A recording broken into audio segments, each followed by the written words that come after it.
salut à tous. Aujourd'hui, comme vous avez vu la petite intro, j'espère que ça fera raviver des souvenirs à certains. Déballage donc de la série 1 de Super Seven. Toujours pareil, 14 ans et plus. Et là, petit zoom, voilà. Hop, donc dans la série Thundercats ou Cosmo Cats en français, et donc Liono ou Star Lion pour nous en France. Je vois qu'il y a plein de poussière sur la table, pourtant je viens de la faire, je ne comprends pas. Rien de spécial sur la tranche, je reviens en normal. Au dos, les warnings habituels. Qu'est-ce qu'on voit? On voit, oui, bien sûr, le logo Warner. Toujours 14 ans et plus. Une figure et ses accessoires Super Seven. On revient sur la tranche, toujours rien. Hop, et je reviens sur la boîte. Je vous centre ça comme il faut. Eh bien, on va déballer tout ça parce que je découvre ça en même temps que vous. Alors, côté-là ou ce côté-là, j'en sais rien. Un peu pareil. J'aime bien déballer côté droit. Donc, Miller Box classique. Hop. Et là on tombe, hop là, je vous mets ça comme il faut, sur une slipcover. Voilà, c'est quoi cette poussière? Putain, je viens de faire la table, je suis dégoûté. Enfin bon. Donc slipcover, on récupère donc le logo Thundercats, toujours la mention donc avec le gros logo, le nom de la licence et le nom du personnage juste en dessous. Sur la tranche, rien de spécial. Au dos, le gros logo Thundercats, hop. Comme à l'époque, et sur la tronche, rien non plus. En haut, sur le haut, on a la mention Ultimate avec un point d'exclamation. Sur le dessous, hop, les warnings qu'on avait sur le dos de la meilleure box classique. Et le plus beau arrive. Hop. Voici. Voilà. Voici donc Liono. On retrouve encore les mêmes mentions. Donc un window box. Par contre, rien de spécial là-haut. Et là par contre l'énorme artwork qu'on avait à l'époque sur les publicités et je crois sur les boîtes des jouets. Je n'ai pas eu les jouets d'époque. J'étais déjà malheureusement un tout petit peu trop grand pour jouer à ça. Mais le dessin animé, j'adorais. Voilà. Hop. Donc Liono, comme on le voit, window box. Et donc, Liono, une tête supplémentaire, son gant. Le gant avec l'épée à l'intérieur. On devine un troisième gant. Et donc l'épée domaine quand il s'en sert pour se battre. Donc elle est agrandie. Et on retrouve encore un fourreau, enfin un gant avec l'épée domaine à l'intérieur. J'ouvre tout ça et on regarde ça ensemble.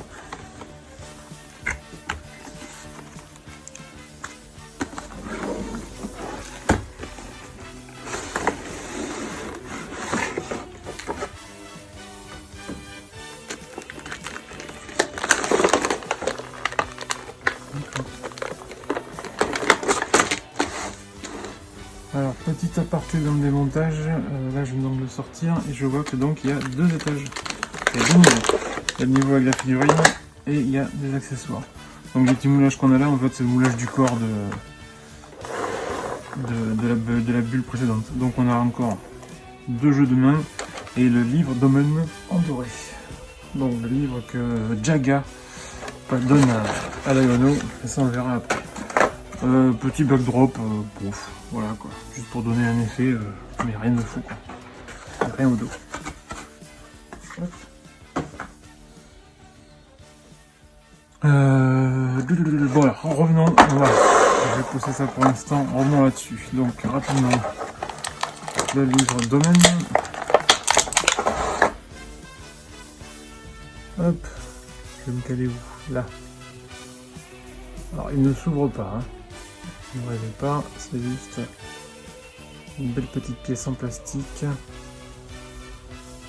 Hop là, voilà. Mais voilà, c'est plutôt bien terminé, bien fini. Là, si on arrive à le voir proprement, si ça va.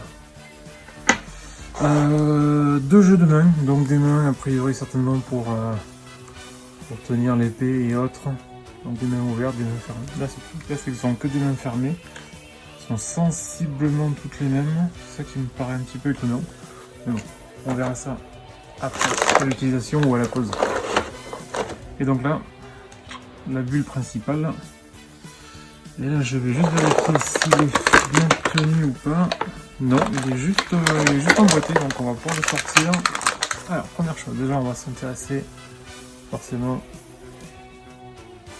au personnage principal. Donc, Lion-O, ou Starion, tout dépend.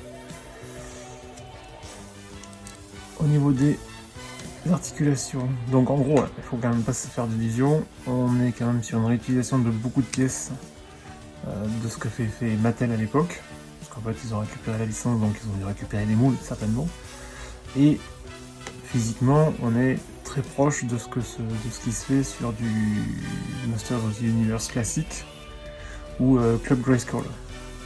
Voilà, au niveau musculature, au niveau des bodies, voilà, on a sensiblement toujours la même chose que sur les maîtres de l'univers. Donc la tête elle est plutôt sympa. Alors, on est plus sur un truc cartoon, hein, toujours. Moi j'ai une préférence, à avoir des persos qui ressemblent aux dessins animés plutôt que des BD ou autres. C'est toujours un petit peu exagéré, même si là ça l'est aussi, mais on est plus proche de ce qu'il y avait dans le dessin animé. Hop, je vais vérifier en même temps les articulations, et je le trouve un peu loose là. Voilà, il gigote un peu. Pareil au niveau des head crunch, voilà, je le trouve assez léger. Le bras ici, là ça va. Il plie les bras correctement. Les poignets sont pas mal. Ça tourne dans tous les sens. Ça tourne à la taille. Alors, son gant avec l'épée domaine, donc c'est juste un petit clip normalement. Donc on peut l'enlever. Voilà. On a le petit bitonio ici, avec donc la fixation qui est juste là. Donc ça peut s'enlever. Parce que, en fait, c'est là où il y a une astuce. Il faut que je trouve laquelle. C'est qu'au niveau, on peut donc, forcément, puisqu'on a vu les mains additionnelles, on peut tirer sur les pecs des mains, il m'en chaud, et lui remplacer. Je vais vous montrer rapido puisque j'ai enlevé celui-ci. On peut mettre celui-là à la place. Donc qui est la même. Je vais vous montrer tout de suite. Donc en fait, on a celui-ci qui est par défaut sur la figurine avec donc l'épée domaine. Alors que celui-ci qui est dans la même matière, dans la même finition, lui ne l'a plus. Donc on peut lui mettre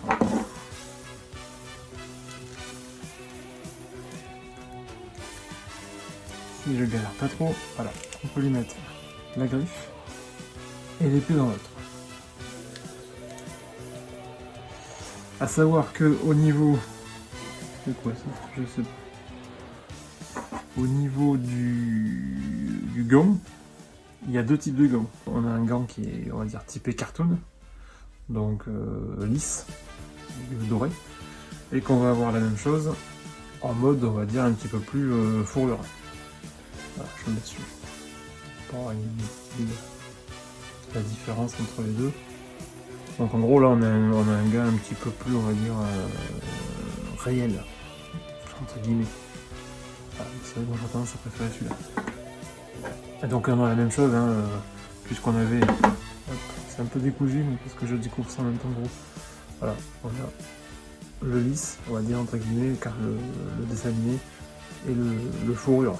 Voilà, on peut le comme ça, avec toujours donc l'épée domaine à l'intérieur, dans son fourreau, et donc le peg pour pouvoir la petite patte pour fixer à la taille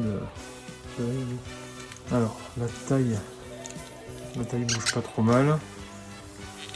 Au niveau des jambes, c'est correct. Il n'a pas une grande amplitude de l'avant. Au niveau du genou, c'est pas mal. On a le bootcut ici, donc la botte peut tourner. Et on a un rocker au niveau de la cheville, donc ça tourne ici un petit peu sur les côtés pour donner des poses un peu plus sympas.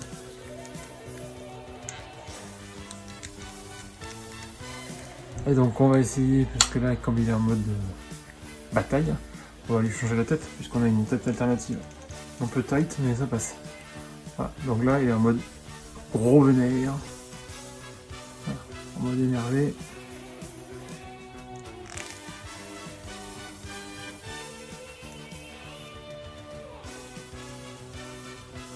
Donc c'est plutôt sympa. Au niveau des finitions, donc on voit la ceinture avec le logo des Cosmocats qui est, alors je pense que c'est un sticker, hein, c'est pas pince, faut pas se faire d'illusions, il faut aussi précis, il faut pas rêver. Et au niveau du visage, hop, je vais zoomer, on a quand même quelque chose aussi qui est quand même pas mal, plutôt bien fini. Pour du 6, du 7 pouces, voilà, il n'y a pas grand chose à dire. Je fais un petit détail sur le gant avec les pierres précieuses sur le dessus. Même chose pour l'épée domaine. Hop, je vais essayer de venir caler ça. Voilà, c'est net aussi, mais forcément c'est un imprimé. Faut pas rêver. Après au niveau définition, il n'y a pas grand chose à dire, hein. C'est vrai que c'est quand même assez, on va dire, plain. Donc il n'y a pas de détails de fou, il n'y a pas d'ombrage ou de quoi que ce soit, ou de weathering quelconque. C'est voilà, c'est une figurine de dessin animé quoi.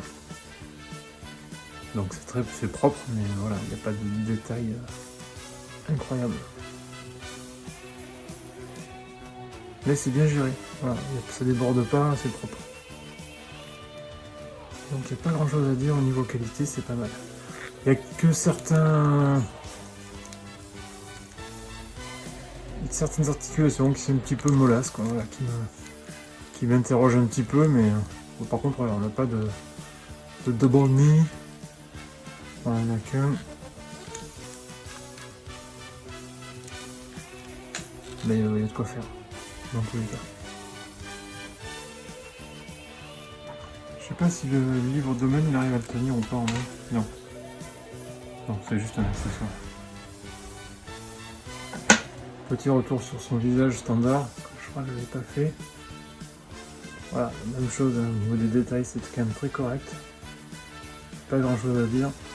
Un petit peu moins maquillé, on va dire, que la Mattel à l'époque. Mais c'est très correct. Franchement, il n'y a rien à dire. Voilà. Je vais essayer de faire une ou deux pauses dans le tourniquet. Et bon, pour moi c'était voilà, pour vous montrer rapidement ce que ça pouvait donner au déballage. Parce que c'est vrai que je l'avais toujours pas déballé, je l'avais reçu il y a une grosse semaine de ça. Hop, voilà, ça je crains un peu. J'ai l'impression que monsieur n'est pas très stable. On verra, j'ai pas l'utilisation, mais on verra à la pause. Et on verra. Non, ça a l'air d'aller. Voilà, je vois pas de mauvaise surprise à ce niveau. Et voilà, il y a sa taille qui. Voilà, la taille qui tient pas. Enfin, qui tient pas, c'est molle.